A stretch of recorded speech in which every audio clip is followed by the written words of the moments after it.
Hello friends and welcome to Forest Learning Academy. In today's session, we will be discussing the part 2 of Employees Performance Counseling, and this is Dr. Sonavne with you all.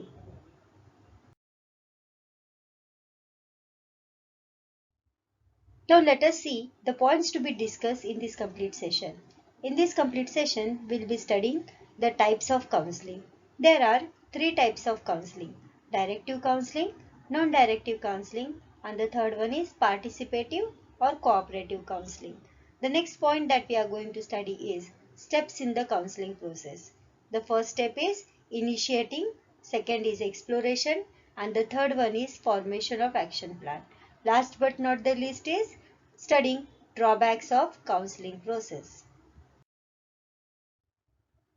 Now let us explore the types of counseling process. The first type of counseling process is directive counseling. As the name suggests, directive counseling is the process of hearing the person's, that is, counselee's emotional problems and then deciding what he should do and motivating him to do so, which is done by the counselor. Under directive counseling, the counselor performs all the functions of counseling except reorientation. The directive counselor listens to the employee's problem carefully and makes counselee realize that his advice is worthwhile, and hence directive counseling can be successful. So we can say that in directive counseling, both the counselor and the counselee has to be actively participate in the whole process. The next type of counseling that we are going to see is non-directive counseling.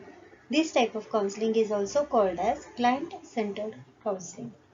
Non-directive counseling is the process of skillfully listening to a person and encouraging him to explain his emotional problem, understand them, and determine the course of action for it.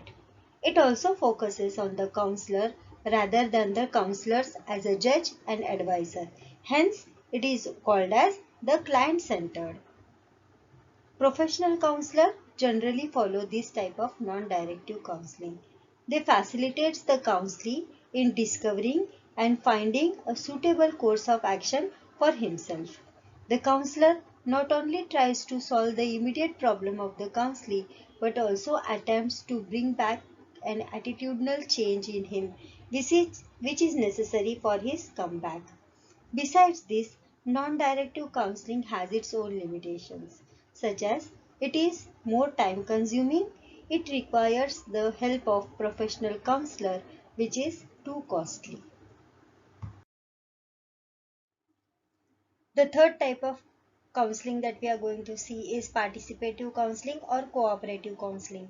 It is the middle of directive and non-directive type of counseling. In participative counseling, there is a close and mental relationship between the counselor and the counselee, which establishes a cooperative relationship amongst them, and due to which the exchange of ideas, information, knowledge, values, and feelings takes place amongst them, which helps to solve the problem of the counselee. An important thing is it is not dominated by either counselor or counselee. On the other hand, it integrates many advantages of both the directive and non-directive type of counseling and avoids most of the disadvantages.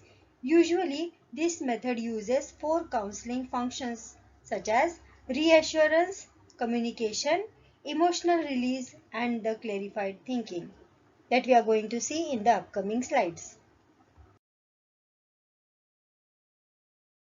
Now let us see the steps in the counseling process. The counseling process go through the following steps. The first step is initiating, exploration, formulation of action plan. In the first step, is the initiating, developing mutual understanding, openness, and acceptance, sometimes known as rapport building, is done by counselor with the help of counselee to feel him trustful and open up with the problems so that proper discussion takes place for the problem solution.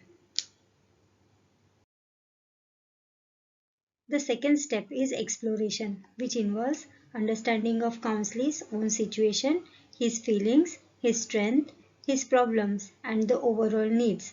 Here, The skill of the counselor lies in making counselee discover his own shortcomings, weaknesses, and size up with the problem he faces and openly speak up with the counselor. The third step is formulation of action plan. In the third step, action plan is designed which will help the counselee to come back to his normal routine work without any burden or stress in his mind.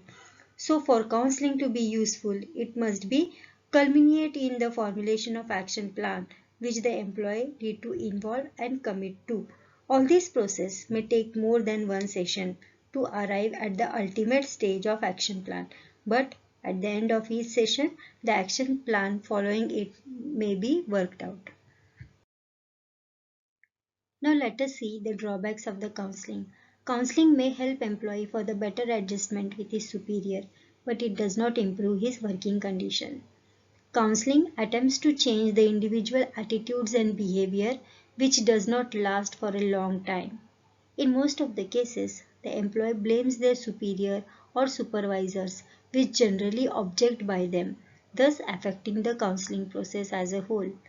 Counselors usually follow an appeasement policy, that is, they do not want to annoy the management by telling the reality, and this again obstructs the counseling process.